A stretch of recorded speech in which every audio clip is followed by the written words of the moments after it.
पाकिस्तान में हसास सूरत-ए-हाल देखते ही भारतीय खुफिया अदारे सरगर्म हो गए। भारत की जानिब से व्हाट्सएप पर ग्रुप्स का इंकशाफ हुआ है। इन ग्रुप्स में इश्तियाल अंगेज मवाद शेयर करते हुए शहरियों को उकसाया जा रहा है। पाकिस्तान की हसास सूरत-ए-हाल का फ़ायदा उठाते हुए भारतीय खुफिया अदारे सरगर्म हो गए। पाकिस्तानियों के नामों पर व्हाट्सएप पर ग्रुप बना लिए हैं और इन ग्रुप्स में इश्तियाल अंगेज मवाद शेयर करते हुए शहरियों को उकसाया जा रहा है। पाकिस्तान में मुल्क भर में आसिया बीबी की सज़ा के खिलाफ मुजाहरे किए जा रहे हैं। आसिया बीबी केस में मुतल्लिक सुप्रीम कोर्ट के फैसले के खिलाफ मुल्क भर में एहतजाजी मुजाहरे जारी हैं, जहां मुजाहिरीन ने टायरों के अलावा मोटरसाइकिलों को भी नजर आतिश कर दिया। मोटरसाइकिलों के साथ साथ लोगों की गाड़ियों तक नजर आतिश कर दिया है। बिलखुसूस लाहौर की हाईवेज और दीगर अहम शहरों को ट्रैफिक के लिए बंद कर दिया गया है। सड़कें बंद होने की वजह से शहरियों को गुज़श्ता रोज़ से शदीद मुश्किलात का सामना देखने में नज़र आ रहा है और जो लोग घरों में हैं वो घरों में महसूर होकर रह गए हैं।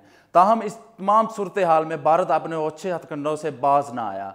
भारतीयों ने व्हाट्सएप पर कुछ ग्रुप्स बना लिए हैं। इन ग्रुप्स को ज्वाइन करने का लिंक भी खुला रखा है, जबकि लिंक शेयर करके मज़ीद लोगों को इसमें शामिल करने की दावत दी जा रही है। ग्रुप्स में भारतीय और पाकिस्तानी नंबर्स भी शामिल हैं। इश्तियाल अंगेज मवाद शेयर करके पाकिस्तानियों को आपस में झगड़ा करने पर उकसाया जा रहा है।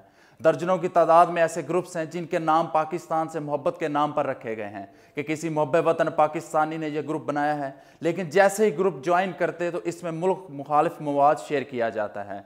दूसरी जानिब पाकिस्तान टेलीकम्युनिकेशन इस मामले में बिल्कुल बेबस नज़र आता दिखाई दे रहा है। ना तो इन ग्रुप्स को बंद किया गया है और ना ही इनके खिलाफ कोई एहतियाती तदाबीर की जा रही हैं। ताहम ऐसे में पाकिस्तानियों को होशियार रहने की ज़रूरत है और किसी भी अफवाह पर कान धरने की ज़रूरत नहीं है। अब तक के लिए इतना ही। मज़ीद अपडेट के लिए रहिए उर्दू पॉइंट के साथ।